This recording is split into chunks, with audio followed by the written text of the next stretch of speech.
Dear colleagues, welcome to the second virtual meeting of the Economics and Security Committee.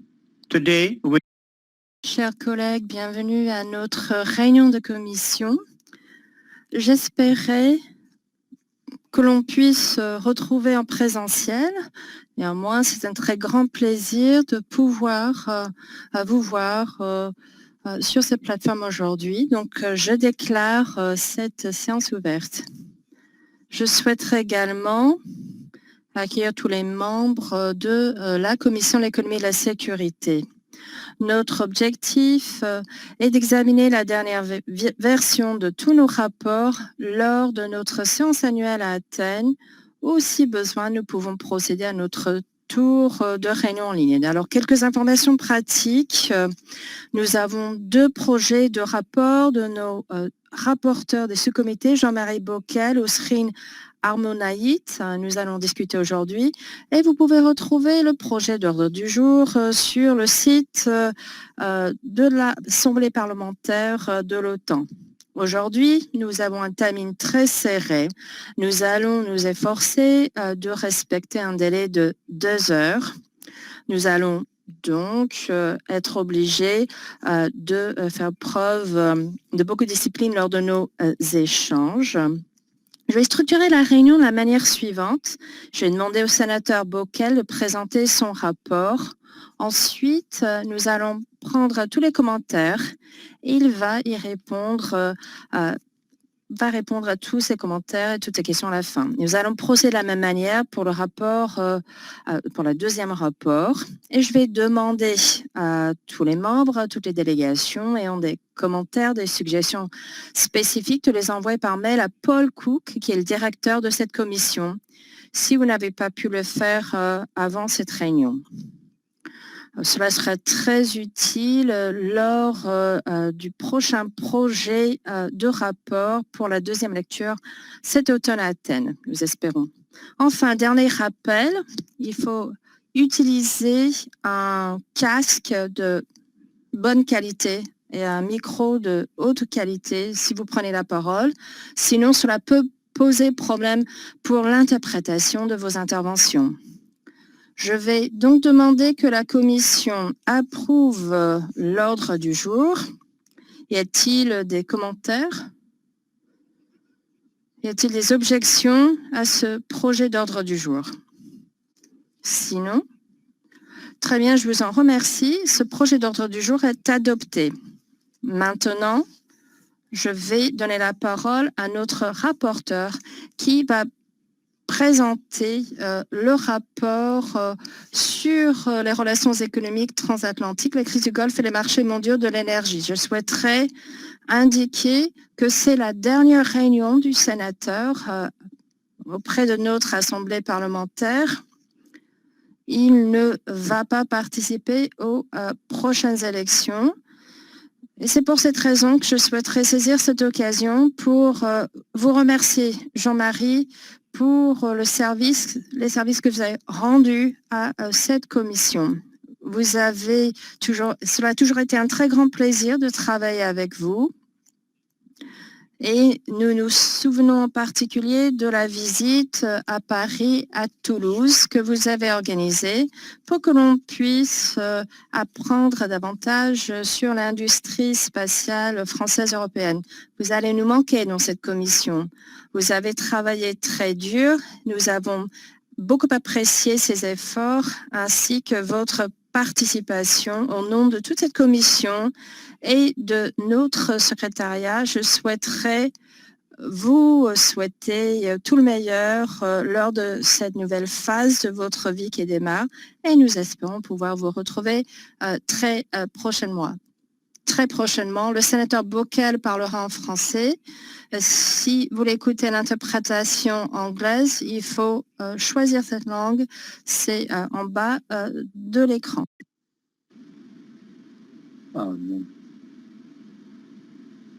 Senator, Thank you.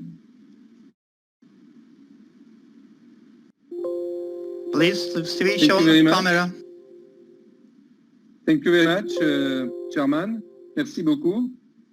J'ai l'impression que nous sommes coupés. Vous m'entendez?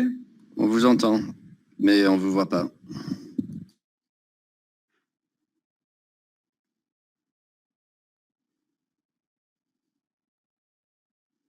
Senator Bouquet?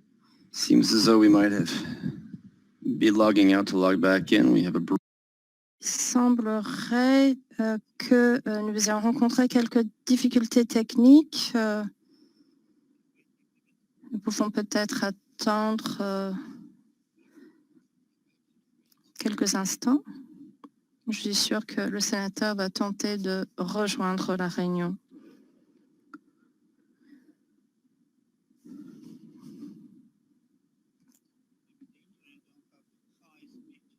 C'est peut-être un problème de débit.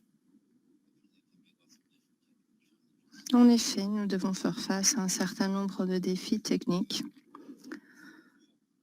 Paul souhaiterait peut-être reprendre la parole. Vaudrait-il mieux passer au rapport suivant? En effet, nous ne voulons pas faire attendre trop longtemps. Est-ce que le sénateur est à l'écran? Non, très bien. Nous allons donc passer au rapport suivant. Sinon, c'est un temps mort assez long. Je vais donc poursuivre. Je vais demander à Osring de présenter son rapport sur la région de la mer Noire, tensions économiques et géopolitiques. Osrina, vous avez la parole. Merci, Monsieur le Président. Bonjour à tous. Je suis à Vénus, dans mon bureau, au Parlement. J'espère que tout le monde est en bonne santé, se porte bien après tous ces événements inattendus que nous avons connus partout dans le monde. Mon rapport porte sur la région de la mer Noire. Et nous avons déjà reçu un certain nombre d'amendements, la délégation géorgienne également, ainsi que d'autres délégations. Et nous allons bien évidemment en tenir compte. Cela va nous aller lors de la rédaction de la prochaine version. Donc, la région de la mer Noire possède un potentiel économique certain, mais est menacée par la division, la rivalité des conflits, avec des implications pour le système international dans son ensemble. Alors, il faut comprendre que la mer Noire est une croisée stratégique pour l'Europe, l'Asie et le Moyen-Orient. Sans grande surprise, nous sommes face à un jeu de puissance dans cette région où ces différentes puissances régionales et mondiales cherchent à obtenir de la richesse, la navigation des privilèges et l'accès aux ressources et aux ports. Malheureusement, le développement dans cette région a été entravé par des conflits internationaux, civils et les intérêts divergents qui portent atteinte au commerce et à l'investissement régional. Vous avez devant vous un projet de rapport, j'espère que vous avez eu l'occasion de le lire, qui laisse entendre que ce conflit entre la Russie et l'Ukraine désormais devient le conflit majeur de la région. Il existe toutefois d'autres tensions bilatérales et régionales que l'on ne saurait ignorer, y compris l'occupation russe de deux régions géorgiennes. La Russie est déterminée à continuer à voir ses frontières paralysées par des tensions, la guerre civile et un conflit larvé plutôt que de pouvoir avoir des relations de bon voisinage avec les États frontaliers. Les gouvernements occidentaux cherchent plutôt la stabilité et souhaiteraient être entourés par des États qui se portent bien, qui sont couronnés de succès. Cette vision du monde, en fait, est réduite à un jeu à somme nulle. La vision des pays occidentaux, des relations de commerce international et c'est d'un ordre international libéral gagnant-gagnant. Et c'est pour cette raison que notre démarche dans la région est si différente de celle de la Russie. En sciences économiques, nous savons que les investisseurs ont horreur du risque. Malheureusement, le Kremlin a cherché justement à exacerber le risque, les tensions dans cette région. Dans ce projet de rapport, nous avons noté que l'agression russe a compliqué la transition économique pour les pays dans la région qui cherchent justement à s'intégrer dans l'ordre économique mondial et européen. Dans ce rapport, nous avons également un détail des différents coûts économiques directs ou peut-être moins directs, moins évidents. Et c'est une économie qui a été ravagée par les conflits, mais depuis la construction du pont russe sur le détroit de Kerch, nous avons beaucoup de retard pour les navires commerciaux de l'Ukraine, en particulier dans ces eaux internationales. Cela a été source de coûts importants pour les ports tels que Mariupol et Berdiansk. Dans ce rapport, est indiqué que les pays dans cette région, la mer du Nord élargie, constituent la deuxième plus grande source de pétrole et gaz naturel derrière le Golfe Persique. Cette région, en fait, accueille des oléoducs, des gazoducs d'une grande importance géopolitique. Ce rapport détaille dans quelle mesure ces pipelines sont en train de façonner le profil sécuritaire de la région et la lutte pour l'influence régionale qui est en cours. Donc c'est un sujet qui intéresse depuis longtemps cette commission. Vous pouvez vous souvenir peut-être de nos discussions à ce sujet à Azerbaïdjan l'année dernière. Bien sûr, toutes les nouvelles ne sont pas mauvaises. Nous avons plusieurs exemples de coopération régionale, par exemple dans le domaine de la gestion environnementale. Ici, nous avons l'Organisation de coopération économique de la mer Noire, l'Union européenne, qui ont pu jouer un rôle de premier plan dans la coopération sur des sujets très tangibles dans la région. Ces pays qui cherchent à adhérer à l'OTAN, l'Union européenne, ont justement cherché à participer à ces efforts collectifs afin d'approfondir la coopération régionale, alors que les États régionaux, déjà membres, ont joué un rôle de leadership dans ce domaine. Lorsque ce rapport a été rédigé, c'était avant la pandémie du Covid-19. Par conséquent, nous avons rajouté toute une section sur les conséquences éventuelles de la pandémie dans cette région, la mer Noire. Donc, je ne vais pas rentrer dans tous les détails. Vous pourrez regarder ce rapport pour voir ces informations.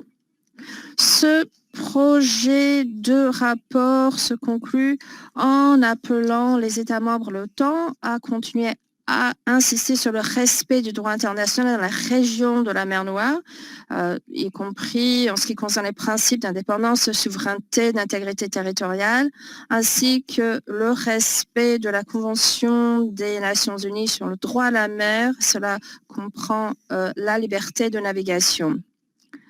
Dans ce rapport, on explique que les gouvernements des États membres de l'OTAN et les parlements doivent maintenir le régime de sanctions à l'égard de la Russie et que ces violations très graves du droit international de la Russie ne doivent pas devenir la norme.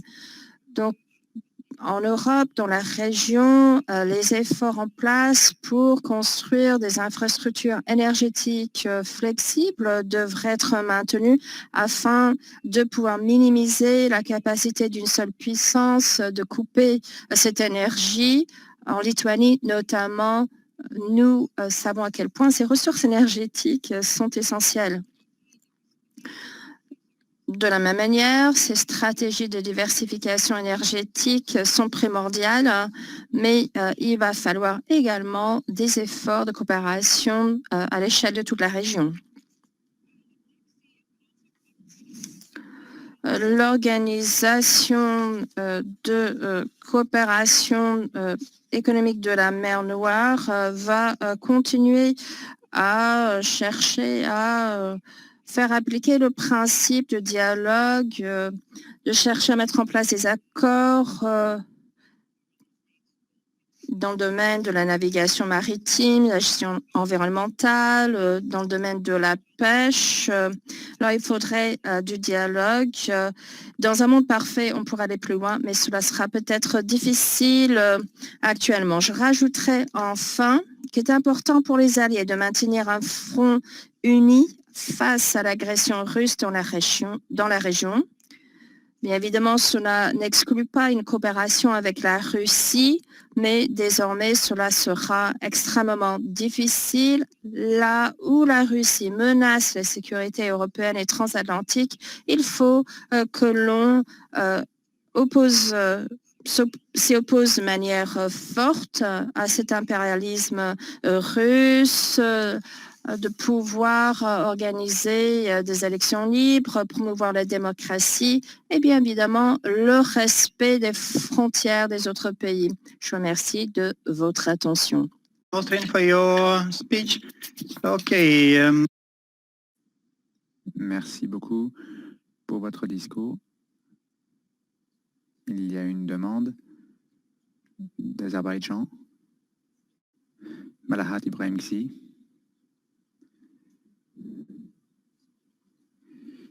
Il y a Henrik Blidal également. Malahat, vous avez la parole.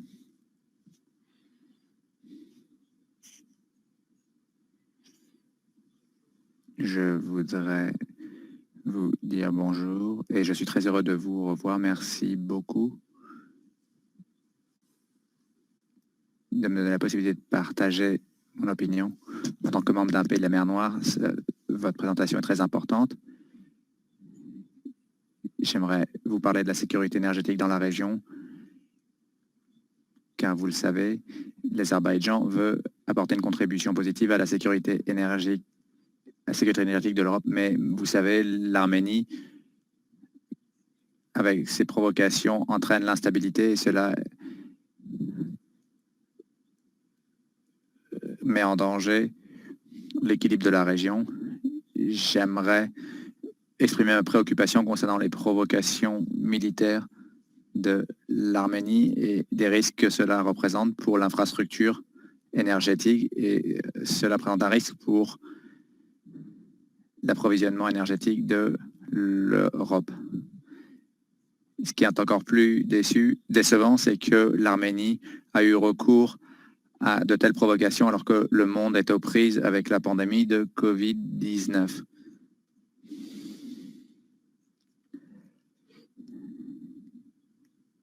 Et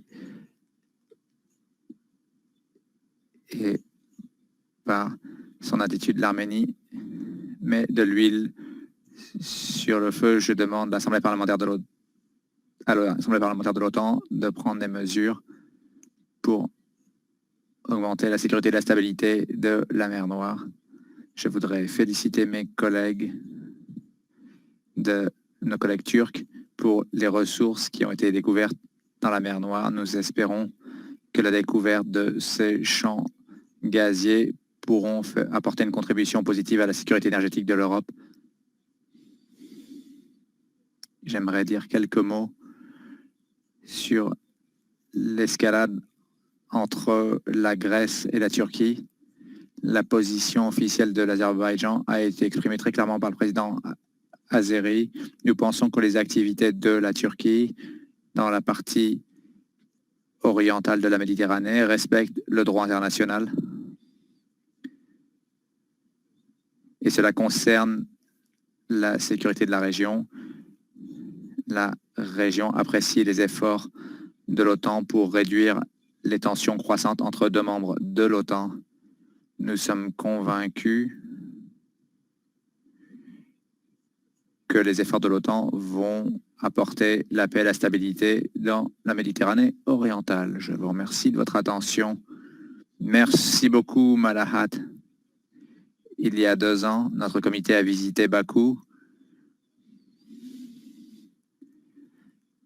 et nous avons rendu visite à vos amis de British Petroleum et vous aviez signé un accord avec ce pays pour bâtir un nouveau oléoduc qui allait traverser les 7 pays. C'était un projet très intéressant. Merci beaucoup.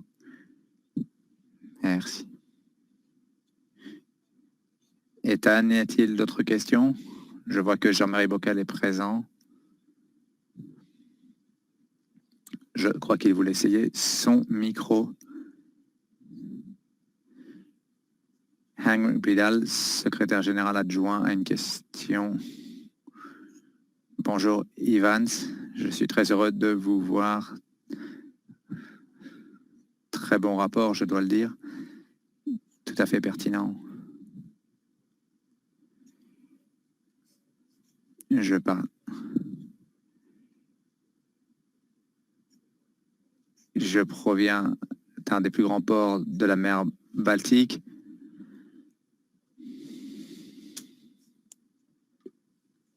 Vous avez beaucoup parlé des problèmes dans la région. Est-ce que vous pouvez parler des aspects politiques dans la région et comment on pourrait s'appuyer sur ces éléments? Il y a des navires provenant de Suède, d'Estonie, de Finlande. Toutes les 10 minutes, il y avait un tanker qui provenait de cette région. Est-ce qu'on peut bâtir quelque chose?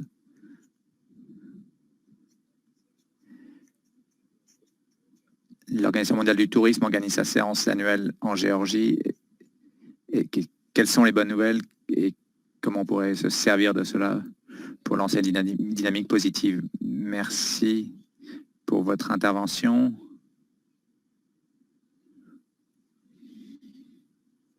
Je suis d'accord avec vous. Il est difficile de comparer la mer Baltique et la mer Noire. Ce sont 2 environnements différents. Nous avons de la chance, personne n'occupe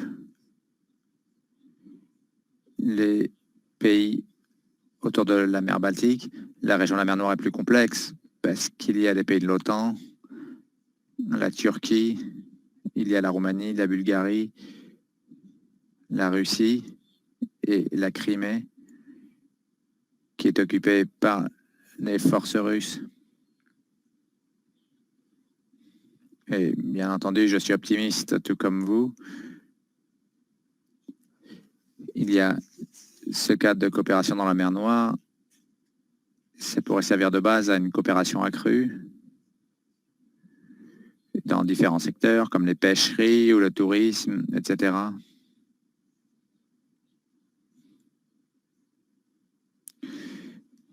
Bien sûr.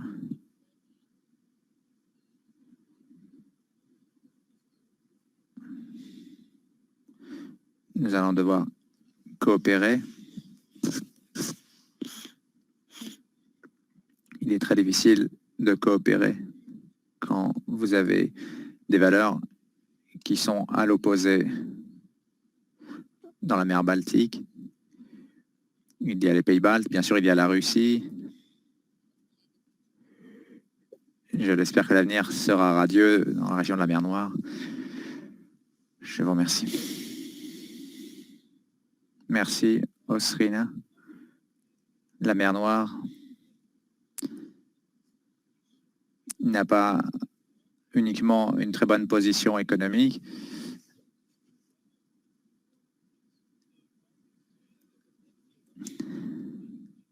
Il y a beaucoup de pipelines dans la région de la mer Noire. Et il y a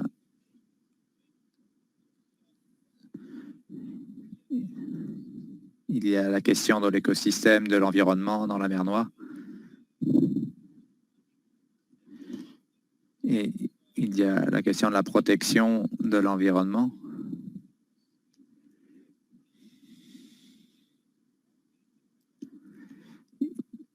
Il y a des menaces sur... Donc, l'eau est plus propre, mais il y a toujours des problèmes.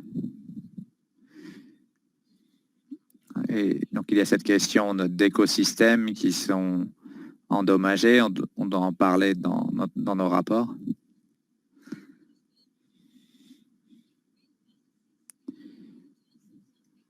Une politique de protection de l'environnement est un domaine dans lequel les pays pourraient accroître leur coopération pour faire un lien avec la question de David.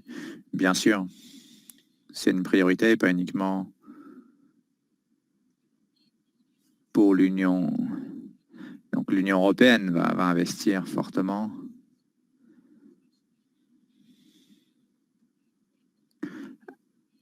Avec ce nouveau cadre, le Green Deal,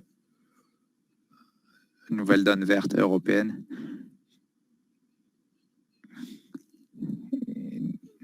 Et donc, ces questions de pollution, de protection de l'environnement sont prises en compte par certains acteurs. Merci, Evans. Merci, Osrina. Il y a 2 personnes qui souhaitent prendre la parole. On va prendre les 2 questions ensemble et ensuite Osrini répondra. Il y a le représentant de la délégation turque, Osman Askinbak et Mevlut. Osman, vous avez la parole. Merci.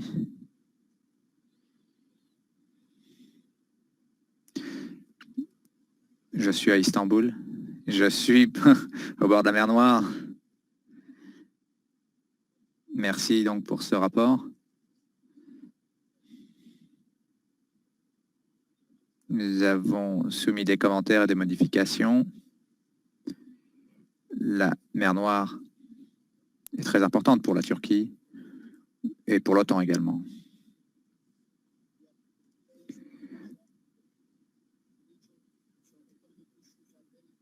Parce que c'est un point de friction avec la Russie.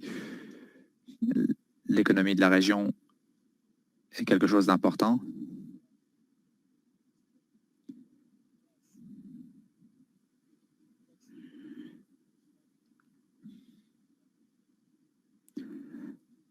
La Turquie a trouvé 300 millions de mètres cubes de gaz dans la mer Noire. On continue la prospection gazière dans la région. Il est dans notre zone économique exclusive.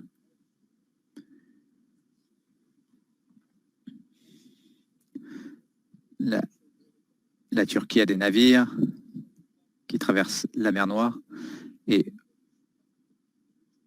on bat pavillon de l'OTAN et de la Turquie dans la région.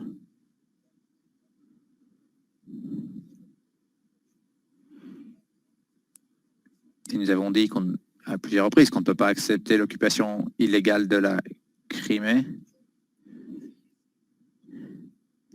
Donc la mer Noire revêt une importance croissante.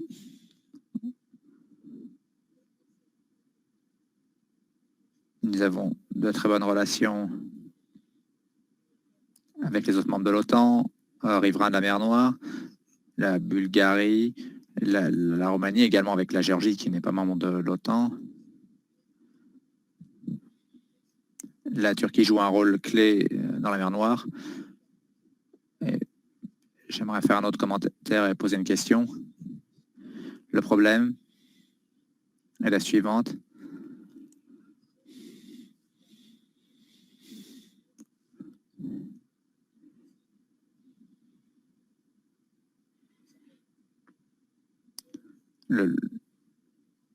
Le soutien de l'OTAN doit être visible dans la mer Noire. Il faut qu'on puisse voir le soutien des navires bulgares, roumains. Il y a une coopération au sein de la mer Noire. Le siège du Conseil de coopération de la mer Noire est à Istanbul.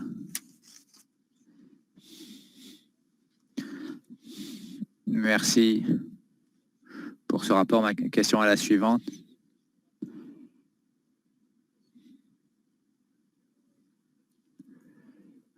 Vous parliez de la défense de l'environnement dans la mer Noire. Nous devons parler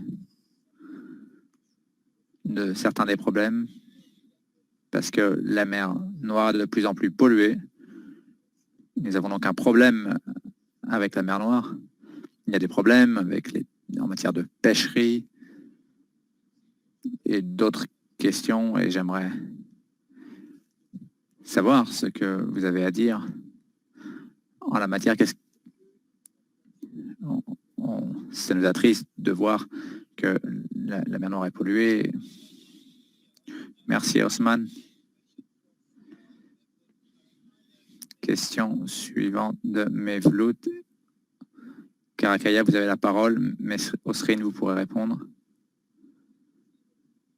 Bonjour à toutes et à tous. Je suis très heureux de vous voir à l'écran.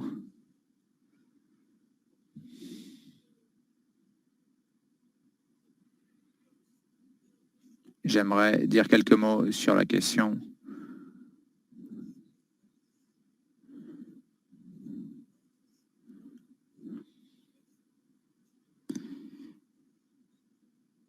La mer Noire a une importance commerciale, et la coopération maritime également, en particulier en ce qui concerne la sécurité de la navigation et la protection de l'environnement marin. Il y a des initiatives nationales, des mécanismes avec la participation des pays riverains. La Turquie n'appuie pas les ingérences d'acteurs qui ne sont pas riverains de la mer Noire, d'autres acteurs qui viendraient nous imposer nos priorités, nos politiques et les règles concernant les questions maritimes pour cette région de la mer Noire.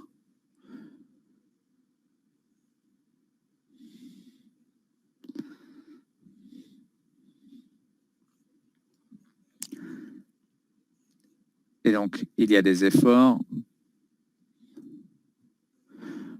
pour apporter la sécurité en mer Noire. Il y a la Convention de Montreux. C'est un élément essentiel quand on parle de la stabilité, de la sécurité de la région de la mer Noire. La Turquie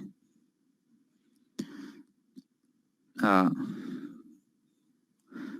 mis en œuvre la Convention de Montreux de manière impartiale et transparente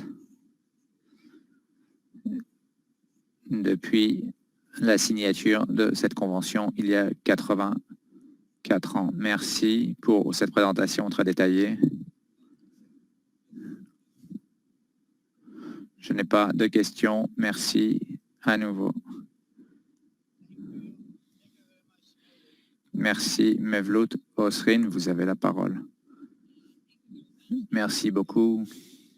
Merci pour vos interventions et commentaires. Bien sûr, au sein de l'OTAN, nous considérons que les questions environnementales, mais ça n'est pas notre priorité dans ce rapport. On aurait pu en parler plus, mais la sécurité et la stabilité, bien entendu, sont nos priorités. Pour en revenir au voisinage de la mer Baltique, nous savons que nous avons la mer la plus polluée au monde, la mer Baltique. Je connais donc que trop bien ces problèmes. Il est donc important pour les pays riverains d'avoir un environnement moins pollué et de réduire la pollution marine. La mer Noire, fait face aux mêmes défis qu'au sein de la mer Baltique. Nous devons coopérer plus. Peut-être que c'est quelque chose qui affecte tout le monde de la même manière. L'Ukraine, la Géorgie ou les autres pays dans le voisinage, la Roumanie, la Turquie, la pollution touche tout le monde de la même manière. C'est donc peut-être un point sur lequel nous pouvons travailler plus dans la région, mais à nouveau, ce rapport n'entre pas dans les détails des questions environnementales. Ce rapport reflète la situation politique et géopolitique de la région. Je tiens, merci pour vos commentaires et je voudrais remercier notre secrétariat et l'équipe pour avoir rendu possible la rédaction de ce rapport. Merci Osrina. Ethan, je ne vois personne qui demande à prendre la parole. Merci beaucoup pour votre rapport, Osrin. Et je le répète à nouveau, envoyez des commentaires sur ce rapport à Paul Cook, le directeur de ce comité. Merci beaucoup, Osrin, pour ce rapport de qualité. Et il me tarde de vous voir à Athènes. Merci beaucoup.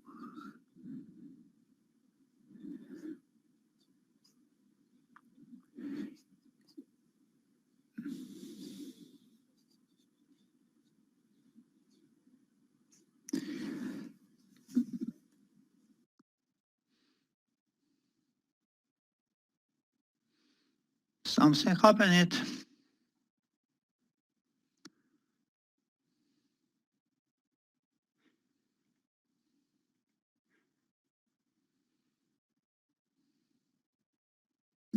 Keep silence.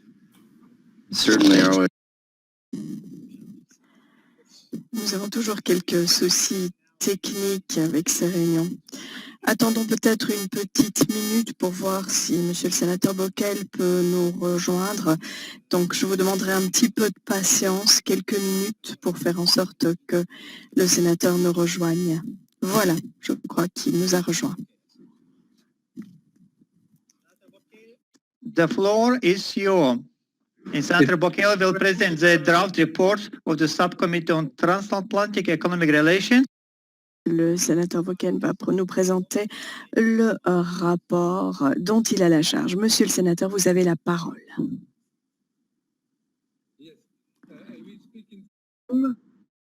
It's okay. Mais en français, j'espère que la traduction fonctionne.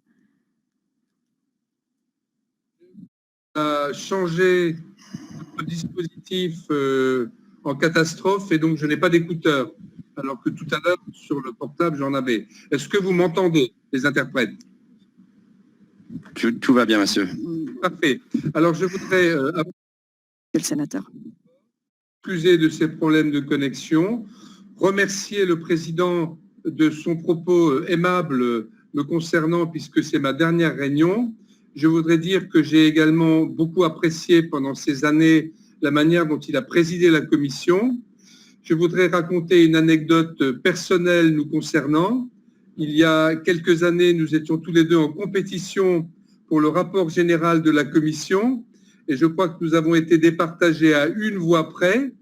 Et à l'époque, mon collègue a été très fair-play, ne m'en a pas tenu rigueur. Et du coup, j'ai eu un grand plaisir à le soutenir lorsqu'il a été candidat à la présidence de la commission.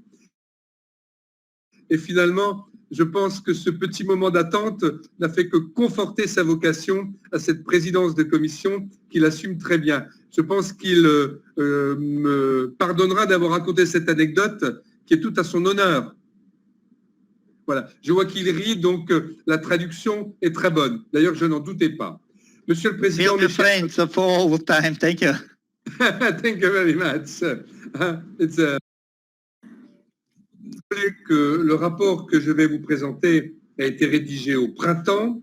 Nous allons le mettre à jour, bien sûr, après cette réunion, pour la réunion d'Athènes, où ce sera un de mes collègues qui le présentera, puisque je ne serai plus là. Nous allons bien sûr y inclure une discussion approfondie des changements sur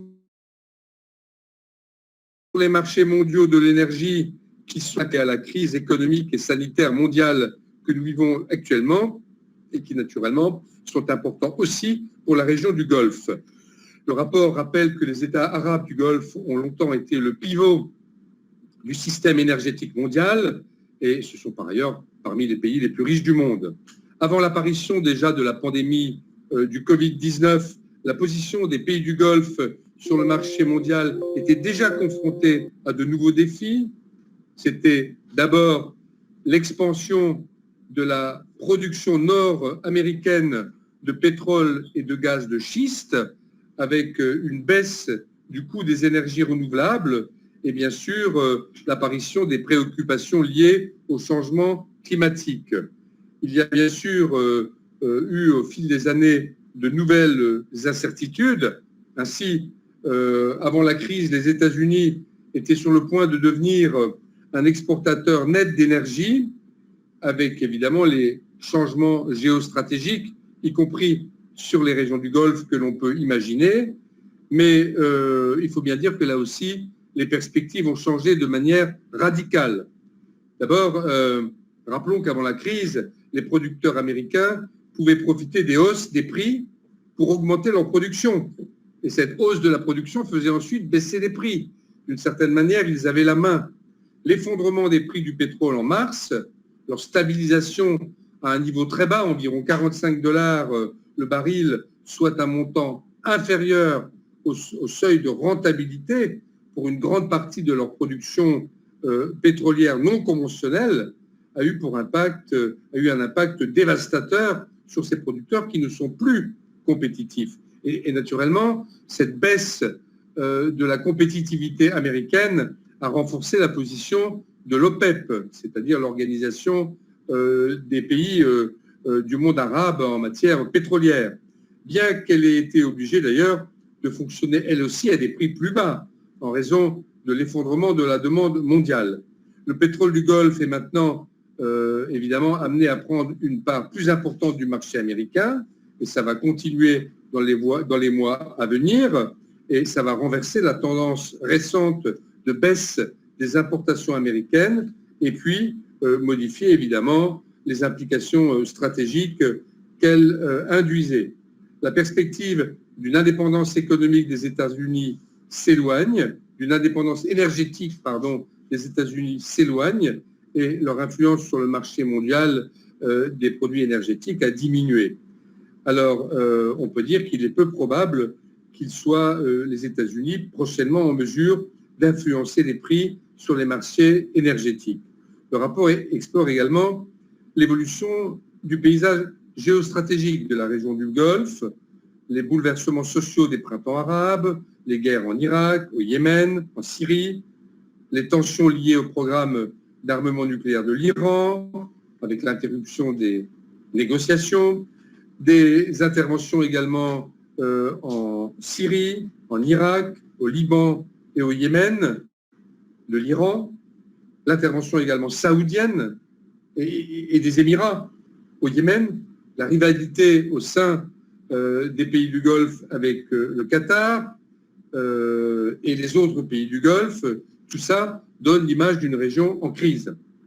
Les vulnérabilités, les faiblesses du secteur énergétique du Golfe sont apparues notamment en septembre 2019 lorsque les rebelles houthis ont attaqué les grandes installations de traitement du pétrole d'Abqaiq en Arabie Saoudite et le champ pétrolifère de Khurais avec missiles et drones.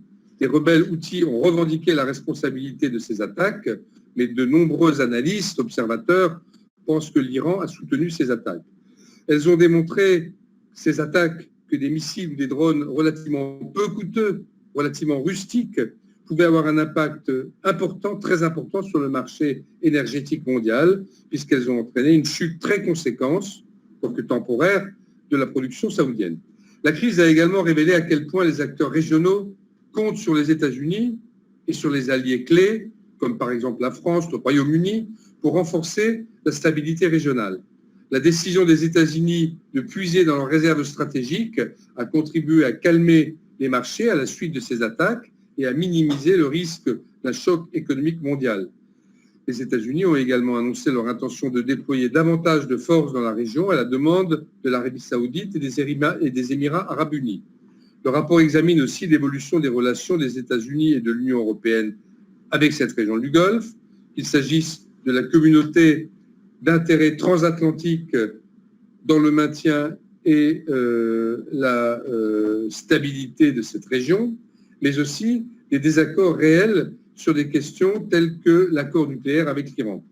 Les différends entre le Qatar et ses partenaires de la Confédération des pays du Golfe sur toute une série de questions, notamment les relations avec l'Iran, sont devenus un sujet de préoccupation transatlantique, tout comme la guerre au Yémen. Le rapport aborde également la coopération avec l'OTAN et les pays du Golfe dans le cadre de l'initiative de coopération d'Istanbul et évoque les nombreuses façons dont le dialogue de sécurité s'approfondit entre l'OTAN et les acteurs régionaux. La Russie, pour sa part, cherche à redevenir un acteur majeur dans la région. Son intervention dans la guerre civile syrienne doit être comprise, au moins en partie, sous cet angle. Les ambitions régionales de la Russie ne peuvent être séparées de ses intérêts énergétiques. Elle travaille à stabiliser les prix internationaux du pétrole à son avantage, mais aussi, selon certains observateurs et analystes, pour contrer les efforts de l'Europe visant à diversifier ses fournisseurs de gaz naturel et aussi pour attirer chez elle, en Europe, les investissements en provenance du Golfe. La guerre des prix entre l'Arabie saoudite et la Russie, déclenchée en mars 2020 par l'Arabie saoudite, en réponse au refus de la Russie de réduire sa production de pétrole afin de maintenir le pétrole à un niveau modéré, donc ce désaccord a entraîné une forte baisse mondiale du prix du pétrole au printemps 2020. D'ailleurs, tout le monde a été victime, y compris la Russie. Baisse qui s'est accélérée avec la fermeture des économies en raison de l'épidémie du Covid-19. Toutes les économies se sont arrêtées et du coup, les deux pays ont fini par trouver les voies d'un accord. La chute des revenus de l'énergie a eu des effets négatifs dans toute la région du Golfe. Le gouvernement saoudien, par exemple, alors qu'il était en pleine période de réforme économique et sociétale, a dû relever le plafond de sa dette de 30 à 50% de son PIB, en raison à la fois des prix du pétrole en baisse, mais aussi de l'impact de l'épidémie chez eux. Et ils ont donc réduit leurs dépenses. C'est un pays en crise. La Chine cherche de son côté à promouvoir ses intérêts dans le Golfe, sans s'impliquer jusqu'à présent, pour le moment en tout cas, sur les questions de sécurité intérieure et régionale. Ils ne sont pas très loin puisqu'ils ont une base militaire à Djibouti, mais c'est quand même pas le même continent. Son besoin croissant d'énergie importée est au cœur de sa démarche, je parle de la Chine, tandis que son initiative de nouvelle route de la soie, que maintenant tout le monde connaît, lui fournit une sorte de superstructure pour faire progresser ses intérêts commerciaux et stratégiques. Il fournit également un discours derrière lequel peuvent se profiler ses intérêts. La Chine voudrait également réduire les risques de maîtrise extérieure des flux d'énergie qui arrivent vers ces villes côtières. Cette préoccupation a été l'un des catalyseurs de la constitution de la force navale chinoise et de ses efforts entrepris parfois de manière agressive pour étendre progressivement sa présence navale autour des détroits d'Ormuz et de Bab el-Mandeb. Chers collègues, le rapport que nous examinions aujourd'hui, et j'en remercie Paul Cook et son équipe, comprend une mise à jour, et j'en profite pour saluer également le bon partenariat que j'ai eu pendant ces 5 années à travers mes différentes fonctions de rapporteur avec Paul Cook et ses équipes, et avec le secrétariat général aussi, et toutes les équipes permanentes de la POTAN, je voulais également le dire. Donc le rapport, disais-je, que nous examinons aujourd'hui, comprend une mise à jour des changements critiques récents induits par la pandémie Covid-19. La région du Golfe devrait subir la pire récession de son histoire en raison de cette pandémie et de la chute des prix qui en découlent. Mais les marchés de l'énergie ne sont pas les seuls à être touchés dans la région. Les marchés du travail des pays du Golfe sont maintenant secoués par la pandémie et ses retombées économiques. Il faut savoir que les ressortissants étrangers représentent une part importante de la population de ces pays.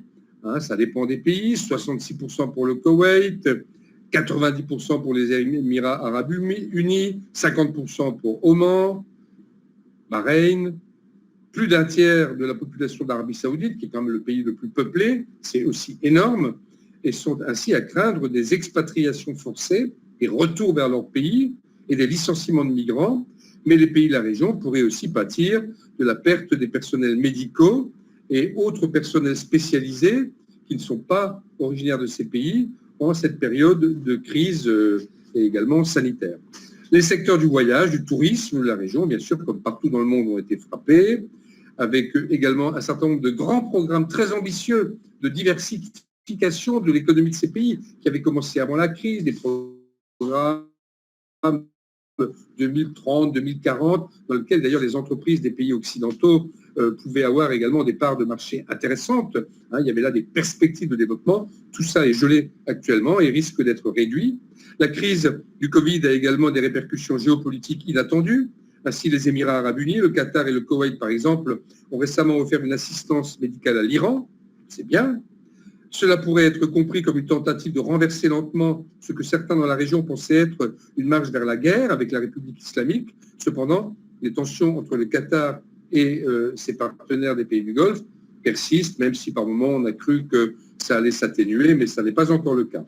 Le rapport enfin conclut que l'Europe et les États-Unis doivent travailler ensemble pour réduire les tensions dans le Golfe, notamment en favorisant l'apaisement au sein des pays du Golfe et du Conseil des pays du Golfe et en veillant à ce que la rivalité entre l'Iran et les pays membres de ce Conseil des pays du Golfe n'entraîne pas de nouveaux conflits.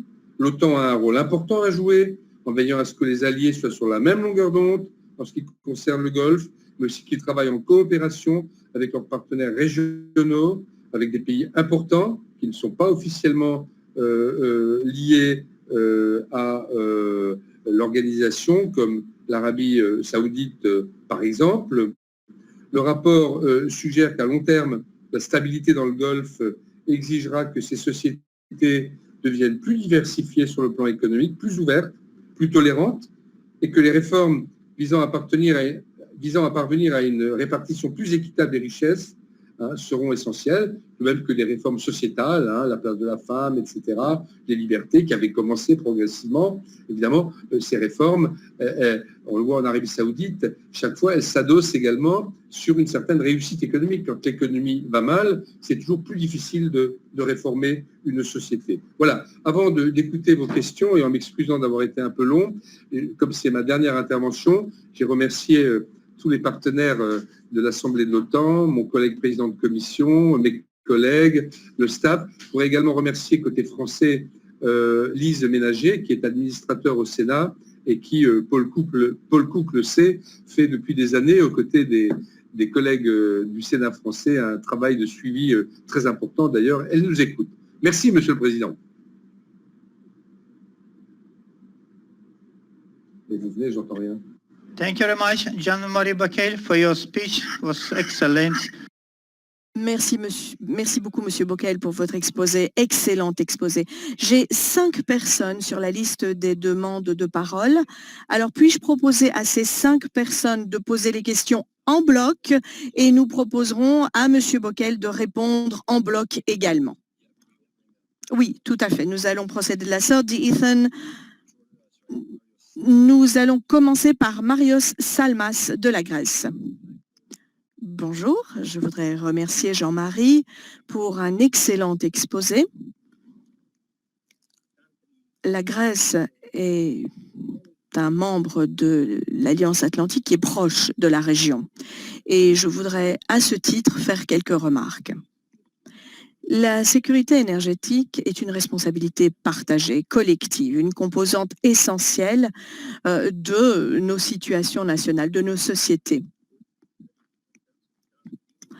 La Grèce a pu revenir à la crédibilité sur les marchés internationaux en insufflant de nouveaux investissements dans l'énergie et dans la sécurité énergétique.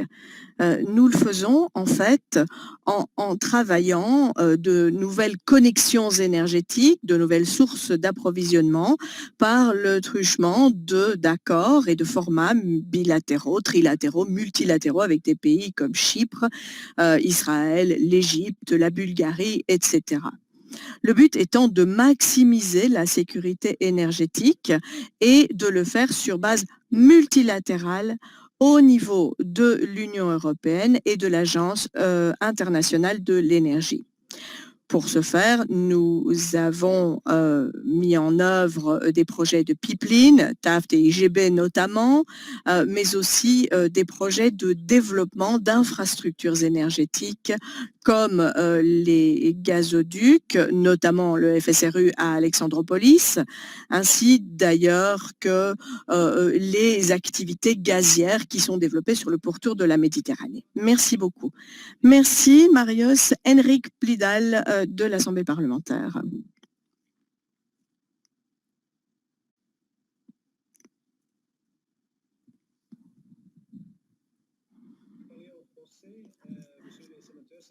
Un très grand plaisir de vous voir ici après quelques... Oh, ça... Oui, voilà. C'est un très grand plaisir de vous voir ici après des difficultés techniques initiales. Je pense que je parle pour toute la secrétariat que vous nous manquerez dans le futur parce que c'est un très grand plaisir de travailler avec vous.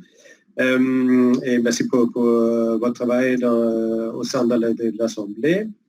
Et après ça, j'ai deux questions en fait. Premièrement, je pense tout le monde a vu la cérémonie hier à Washington. Quelles conséquences vous pensez va avoir la normalisation entre les Émirats, Bahreïn et Israël sur le marché énergétique mondial, mais aussi dans le Golfe? Et vous parlez aussi de la rôle croissant de la Chine dans le Golfe. Entre intérêts commerciaux et aussi entre plutôt géopolitiques. Et quelle est l'image de la Chine dans la région? Vous avez une certaine feeling pour ça aussi? Merci.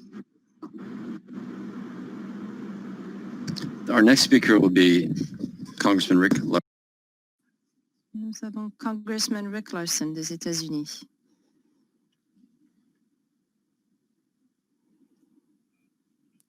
Bonjour à tous. C'est un plaisir de vous voir, Jean-Marie. Je vais parler en anglais car je ne maîtrise pas le français. Malheureusement, Eric vient de me prendre la question que je voulais poser. Je pense que dans ce rapport, il serait intéressant de tenir compte de cet accord entre Israël, Bahreïn, les Émirats. Nous avons bien évidemment d'autres sujets importants au Moyen-Orient. Et dans le contexte de ce rapport, je ne vais pas vous demander de tenir compte, mais s'il y aurait peut-être des formulations dans ces accords qui auraient un impact sur les marchés énergétiques qui pourraient alimenter ces augmentations de prix notamment.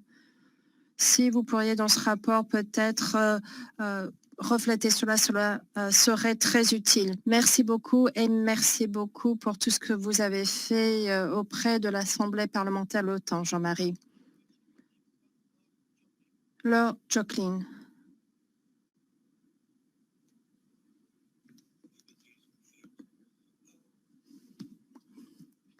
Jean-Marie, je suis tellement triste de savoir que vous allez quitter le Sénat. Je sais que dans mon pays, dans la Chambre supérieure, on y reste toute la vie. Donc je suis très désolée d'apprendre que ce n'est pas le cas en France. Je souhaiterais vous féliciter pour ce rapport. Et j'aimerais par ailleurs aborder un autre point. 3 points en fait. 3 points que vous pourriez éventuellement inclure dans ce rapport. Nous allons avoir notre réunion à Athènes. Et j'ai un premier point qui revient à ce que l'on vient d'entendre de la part de M. Larsen, j'ai suivi de près cet accord entre Bahreïn, Israël et les Émirats. Ce serait important de l'aborder. Je pense que vous allez modifier le rapport, en tenir compte. C'est un processus qui est en cours depuis un certain temps. Je sais qu'au niveau de notre Parlement en particulier, un de nos ministres a répondu à une question par rapport à une rumeur que l'on aurait entendue il y a un an environ par rapport au prince héritier qui aurait en fait qui aurait rendu visite en secret. C'était une rumeur.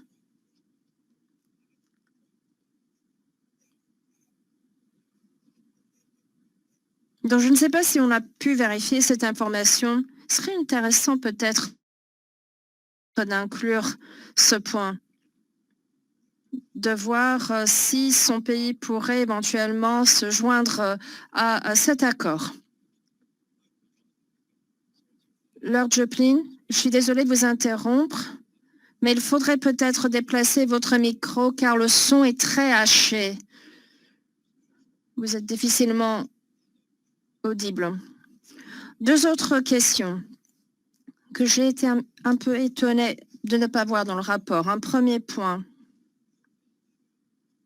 concernant les tensions dans la région du Golfe, notamment les tensions entre les communautés sunnites et chiites. C'est un conflit majeur. Peut-être que cela y figure et que je ne l'ai pas vu. Mais je pense qu'il serait important d'y faire référence rapidement sans rentrer dans tous les tenants et les aboutissants. Je pense que cela pourrait aider à renforcer ce rapport. Ensuite, un autre point que l'on pourrait inclure serait la possibilité que l'hydrogène puisse devenir une source d'énergie plus répandue. Vous avez parlé de l'énergie solaire, éolienne, mais je n'ai pas vu l'hydrogène. Ensuite,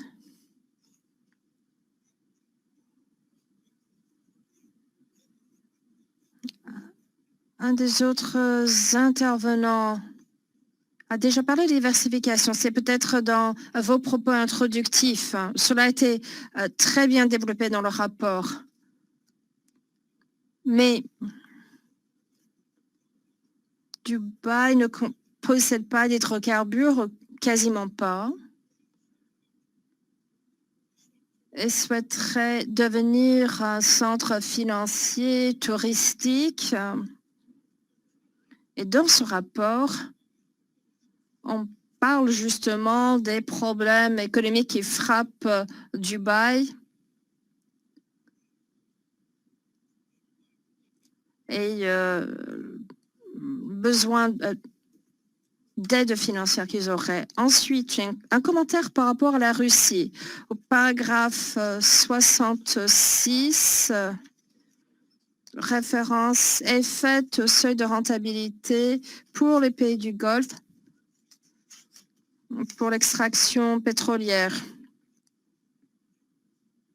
Le point d'équilibre budgétaire, c'est extrêmement utile. Mais au paragraphe 62, je pense qu'il serait utile d'y mettre un chiffre justement par rapport à ce que serait ce point d'équilibre budgétaire pour la Russie. C'est un acteur majeur. Alors j'ai un chiffre un peu en tête. L'économie russe a besoin d'un prix de Brent brut autour de 70-80 $ le baril. Est-ce que vous pourriez rajouter quelque chose par rapport à ce prix pour la Russie? J'en serais très reconnaissant. Enfin, au paragraphe 43,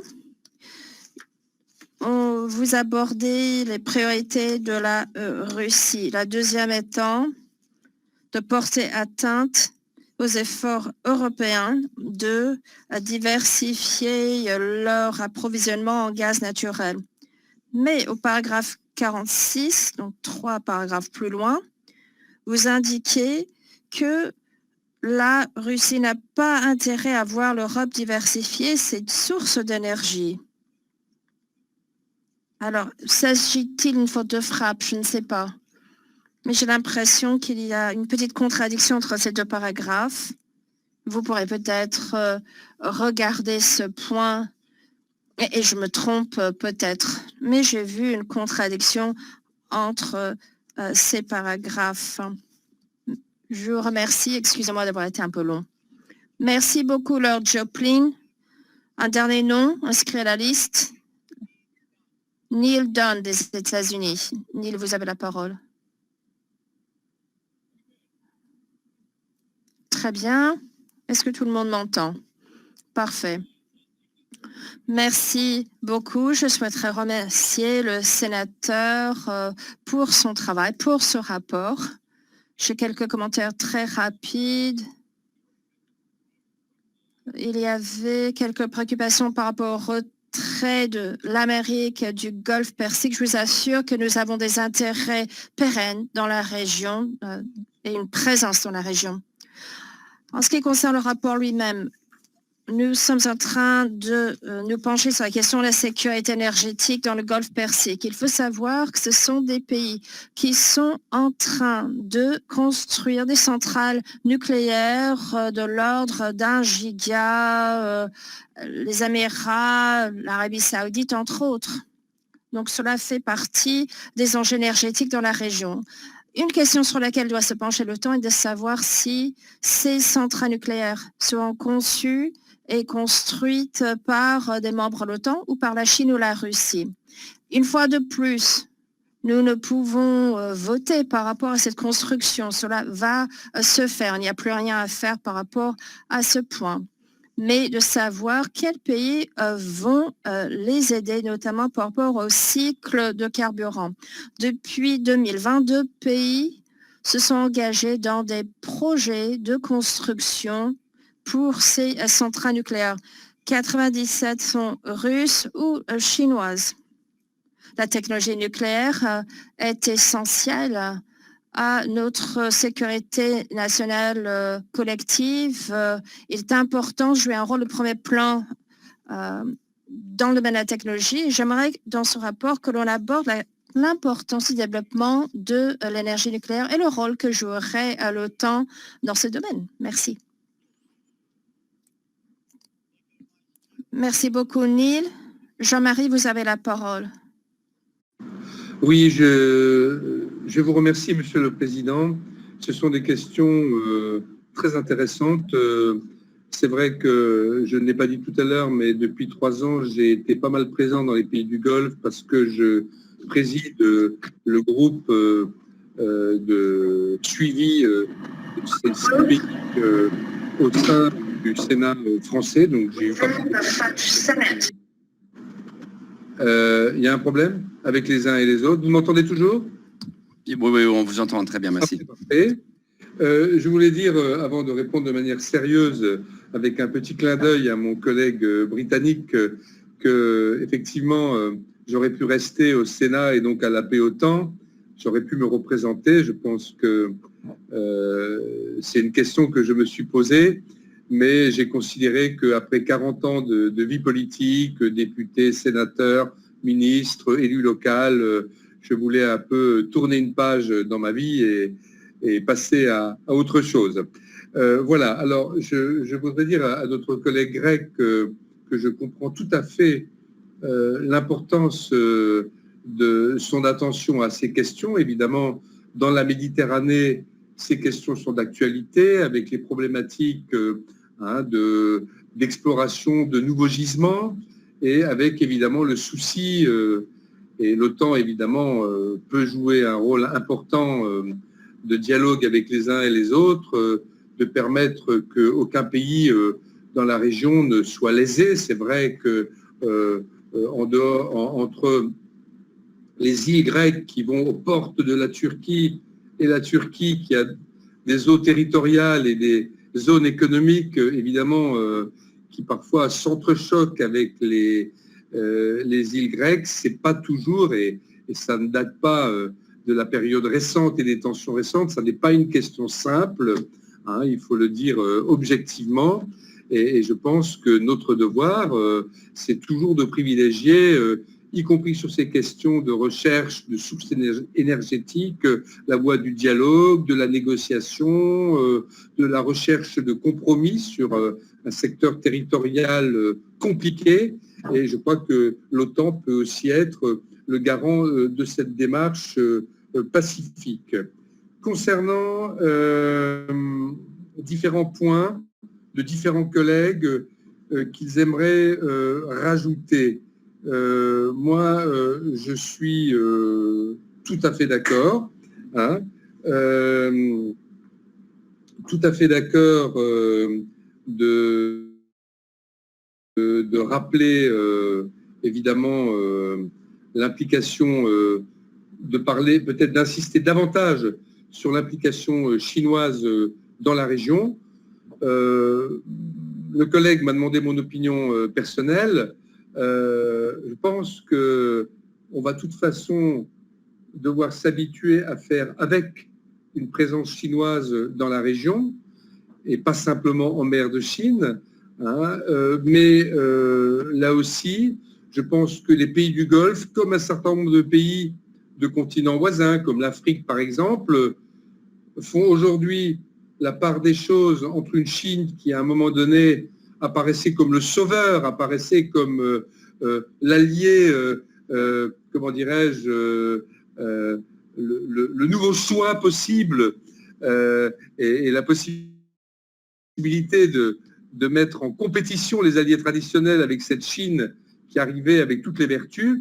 Aujourd'hui, on se rend compte que ce n'est pas si simple, que la Chine n'a évidemment pas tous les défauts. C'est un vrai partenaire, hein, y compris commercial et énergétique, mais il faut faire attention aussi, hein, de ne pas être trop dans les mains de la Chine. Là aussi, il est important, et les pays du Golfe l'ont compris comme les autres, hein, de diversifier ces partenariats.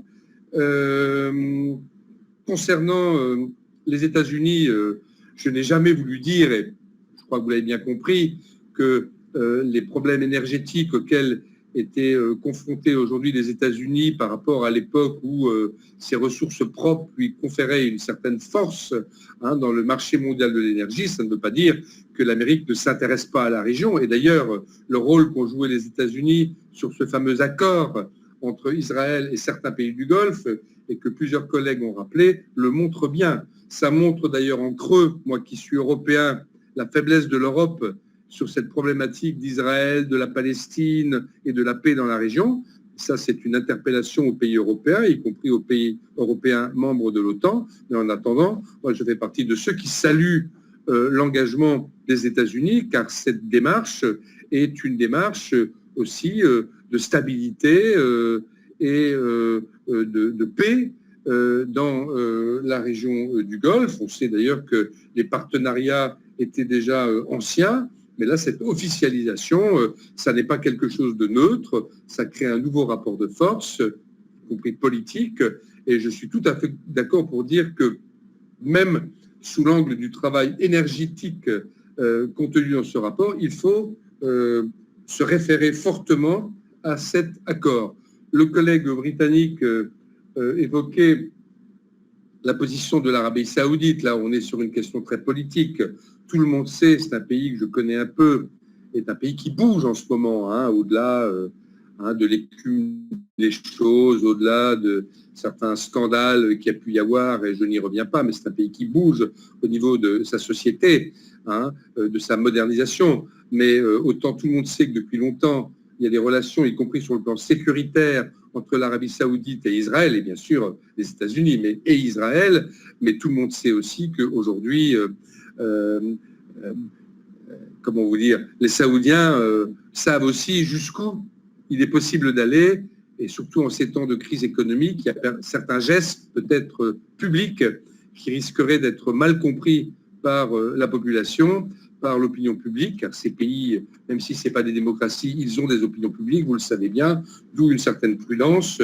Mais vous savez, si l'Arabie saoudite, qui est le pays dominant dans la région, avait été hostile à cet accord, qui concerne donc aujourd'hui les Émirats et Bahreïn, il n'y aurait pas eu d'accord. Et ça, tout le monde le sait également. Ensuite, il y a eu une allusion au caractère chiite-sunnite des tensions de la région. Si vous voulez, je comprends votre position.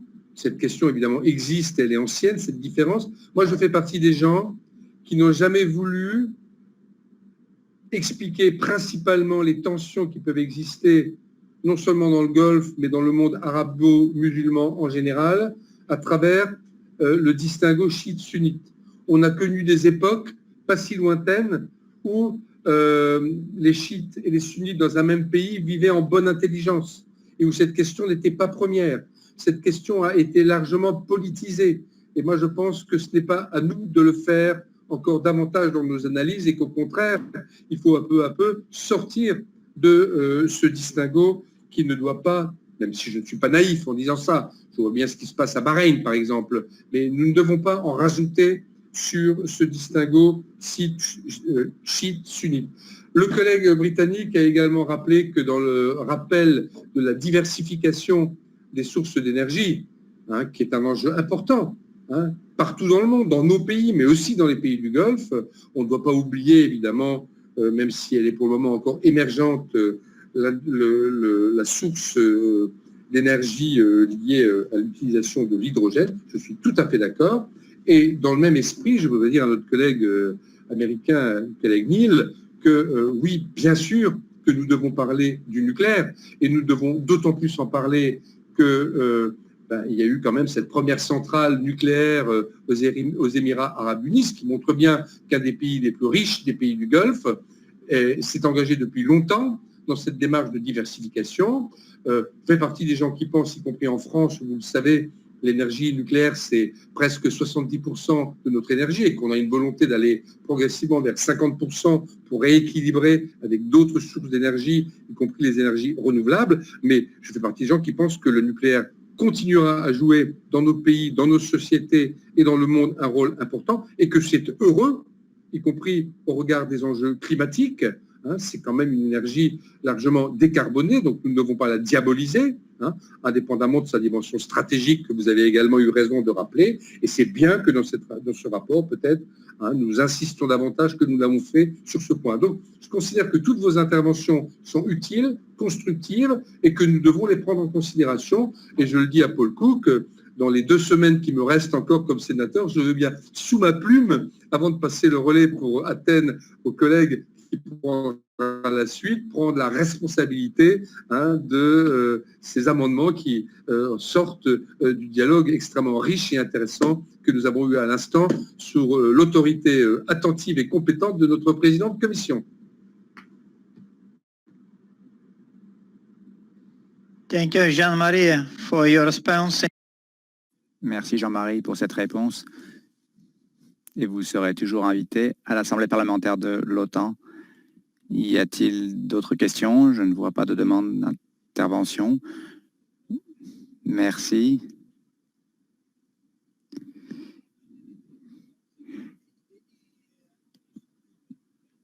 Tout commentaire peut être soumis à travers Paul Cook. Merci beaucoup Jean-Marie pour votre rapport, un rapport qui était excellent. Nous allons continuer avec l'ordre du jour. Y a-t-il des points au titre des questions diverses? Très bien. Nous allons parler de la date et du lieu de la prochaine réunion. Michael Sherba a demandé la parole. Michael Sherba de Pologne. Y a-t-il des remarques au titre des questions diverses? Bonjour à toutes et à tous. Merci pour ce rapport. En tant que président du sous-comité sur la transition et le développement. Je réfléchissais à la situation au Bélarus, la situation actuelle. Peut-être que ce serait une bonne idée de parler, de savoir si notre sous-comité pourrait ou pas préparer à l'avenir un rapport sur la situation au Bélarus, prenant en compte, bien entendu, les défis économiques et sociaux que l'on peut voir à l'heure actuelle dans le pays.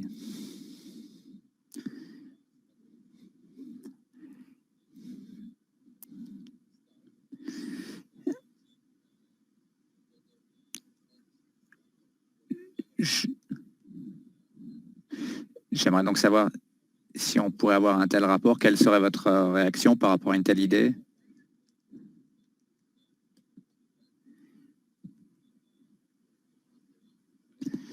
Il y a eu donc cet événement lundi, les discussions étaient très fructueuses.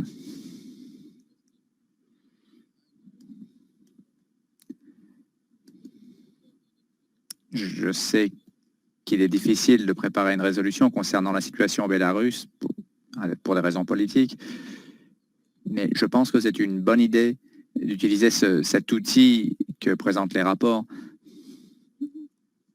au sein du comité économique et des sous-comités, le sous-comité sur la transition et le développement. Je pense que ça pourrait être très utile, même si ça n'est pas chose aisée. Monsieur le Président, Oshrine voudrait donner la parole. Oshrina, vous avez la parole.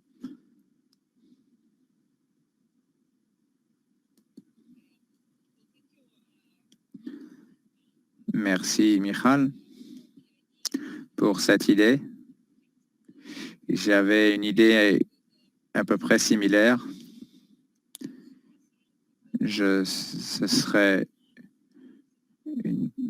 une opportunité de présenter ce qui se passe au Bélarus. Il y a eu un webinaire auquel je n'ai pas pu participer parce qu'il y a des élections.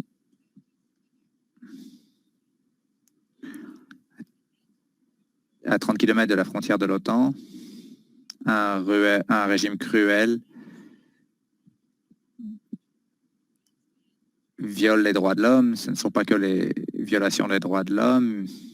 C'est un pays au milieu de l'Europe, entouré de pays européens, mais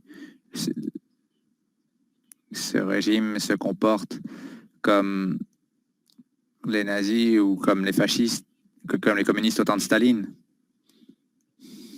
Je pense que des sanctions doivent être prises. Et ce que j'entends de la part de l'Union européenne,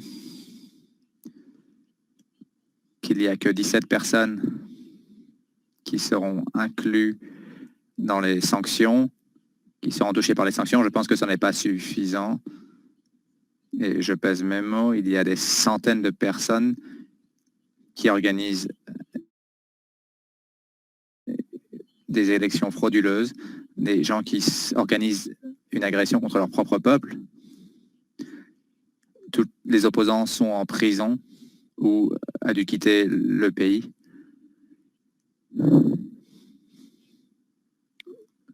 Où les opposants ont été expulsés contre leur volonté. Nous devons isoler Loukachenko. Il n'est plus président du Bélarus. Et je sais que beaucoup de gens sont sceptiques concernant l'avenir de la démocratie au Bélarus. Mais 5 semaines après les élections, donc on a 5 semaines après les élections,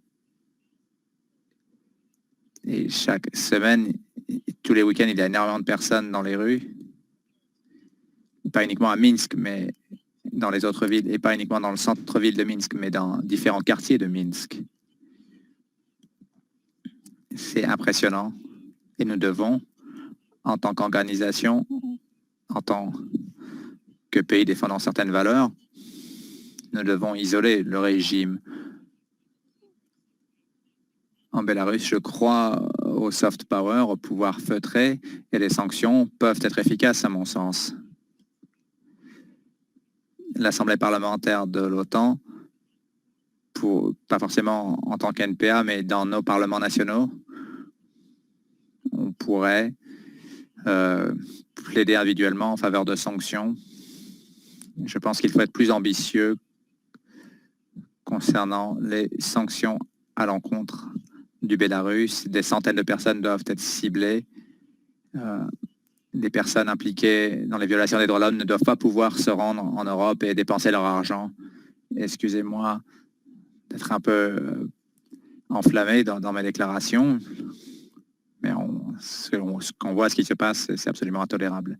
Merci Osrina, merci Michael. C'est une très bonne idée.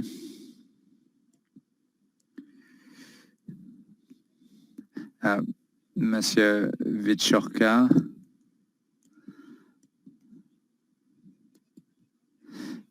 Lors du webinaire en lundi, a dit que le délai serait le 9 octobre.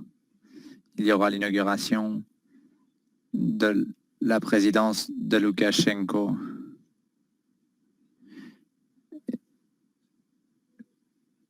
Nous pouvons, Paul, je crois que nous pouvons préparer quelque chose pour l'année prochaine. L'année prochaine, on pourra inclure cela dans notre rapport pour l'année prochaine. Merci beaucoup. Paul, j'allais dire qu'il y a les officiers des deux sous-comités. Je pense qu'on doit adopter cette direction. Donc, le programme pour l'année prochaine va inscrire ces deux thèmes. Et pour les visites, nous allons prendre cela en compte. C'est très utile pour moi pour la planification. Nous allons maintenant parler de la date et lieu des prochaines réunions. Nous allons vous donner plus d'informations concernant la date et le lieu de la prochaine réunion. Il me tarde de vous voir. Remarque de clôture. Cela conclut la réunion du comité sur l'économie et la sécurité. Je voudrais remercier tous les membres pour leur participation constructive. Au nom du comité dans son entier, j'aimerais exprimer nos remerciements aux interprètes qui ont fait un très bon travail en nous permettant de communiquer de manière efficace. Je voudrais remercier le directeur du comité, Paul Cook, Anne-Laure Bleuze, la coordinatrice, qui ont travaillé d'arrache-pied pour que cette réunion puisse voir le jour. Et je voudrais également remercier tout le personnel de la NPA qui a participé à cette réunion. Je voudrais remercier Lukas Kiselius, notre assistant parlementaire de Lituanie, qui prend des notes aujourd'hui. Enfin, je voudrais remercier tous les membres d'avoir pris le temps de participer à cette discussion importante. Et je voudrais remercier les rapporteurs qui ont travaillé d'arrache-pied pour produire ces deux rapports. Je déclare la séance du comité sur la sécurité et l'économie levée. Je vous remercie. Au revoir. Je vous souhaite une excellente journée. Au revoir.